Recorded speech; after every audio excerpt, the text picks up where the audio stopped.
الجو الحر اللي احنا فيه ده دايما محتاجين الحاجة السريعة اللي في نفس الوقت ترطب على قلبنا، وفي نفس الوقت تكون سهلة وبسيطة. تعال نعمل النهاردة كيكة سهلة خالص، بدون فرن خالص، وبدون بيض، بدون اي مواد غريبة. تعال نعملها مع بعض. كيكة الشاموا الفرنسية بطريقة سهلة وبسيطة، عملتها معاكم قبل كده، حبيت ان انا اعملها تاني. عايزة اقول لكم ان من جمالها مش هتبطلي ان انت تعمليها.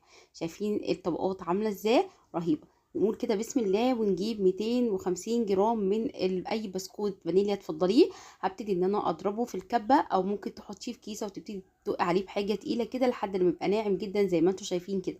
بعد كده بنزل عليه بمعلقه كده سمنه بلدي او زبده دايبه، ومعاها كده زي معلقتين من الميه، او ممكن زبده على ميه، ممكن سمنه على ميه، اللي موجود عندك. ببتدي ان انا افرك الزبده والميه مع بعض كده مع البسكوت لحد ما يتحول البسكوت لقطعه كده، بحطها ما بين ايدي بتتكور، وفي نفس الوقت بعدها بتضغط عليها بتبتدي تفك معايا. بعد كده بجيب القالب بتاع التشيز كيك، ببتدي اللي ليه قاعده كده، ببتدي ان انا افرد فيه البسكوت واسويه كده كويس جدا، واسوي الحروف، او اجيب حاجه تقيله وابتدي ان انا اسويها وادخله التلاجة، وابتدي ان انا احضر الطبقه التانية. الطبقه التانية هحتاج 2 باكت من الكريم كراميل ده، حلو جدا اي نوع تفضليه. الباكت بياخد تقريبا كوبايتين، انا جبت 4 كوبايات لان انا هحط باكيتين.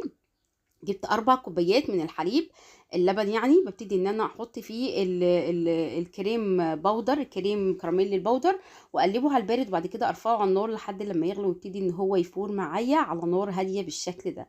بعد كده لا اما هستنى لما يبرد شويه واحطه في الخلاط، لا اما ابتدي ان انا اضربه بالهاند بلندر. انا هضربه بالهاند بلندر، وحطيت معاه كمان زي 10 وحدات كده من نفس البسكوت اللي انا حطيته في القاعده بتاعت التشيز الصينيه بتاعتي، واحط معاه معلقتين من اي قشطه موجوده عندك. انا حطيت قشطه لبن، وابتدي ان انا اجيب الهاند بلندر وابتدي ان انا اضربه كويس جدا. وبعد كده بجيب الاسباتيول وابتدي ان انا انزل الخليط على طبقه البسكوت بالراحه بالشكل ده، واسيبه يبرد. وبعد كده بدخله التلاجة لمده ساعتين، هتماسك معايا، بس ما دخلوش التلاجة الا لما يبرد تماما عشان ما يبوظليش التلاجة.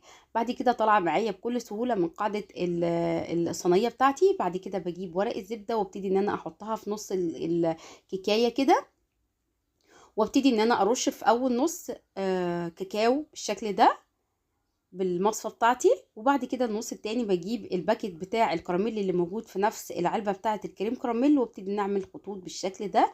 والكيس التاني ساعة التقديم كل قطعه كده بحط عليها كريم كراميل. وبعد كده ابتدي ان انا اقطعها كده، بقسمها بالنص طول وبعد كده العرض، وبعد كده بقسم كل قطعه على 2 بالشكل ده بكل سهوله. هتطلع معايا ممتازة بجد، طعمها خطير. خصوصا لو حطيتي سمنة، حتة سمنة كده بلدي، هتوديلك البسكوت والطعم في حتة تانية خالص. الكيكة متماسكة جدا زي ما انتم شايفين، بدون بقى بيض ولا فرن ولا حاجة خالص، وبمكونات سهلة جدا، وكمان من غير سكر. احنا ما حطيناش سكر لان الكريم كراميلي فيه سكر، والبسكوت كمان فيه سكر. السكر كده معتدل جدا. شايفين الطبقات متماسكة ازاي، وطعمها كده حلو جدا جدا، يعني بدون سكر بدون بيض بدون فرن. عملنا حلو جدا، نفس الوقت ساقع ويرطب كده على قلوبنا في الحر اللي احنا فيه ده. شايفين الطبقات عاملة ازاي؟ بجد رهيبة. ولا اللي بالكاكاو بيوديكي في حتة تانية خالص. جربوا الوصفة وان شاء الله هتعجبكم. يا رب النهارده يكون الوصفه عجبتكم. هتوحشوني الفيديو الجاي. اسعدكم الله، والسلام عليكم ورحمه الله وبركاته. مع السلامه.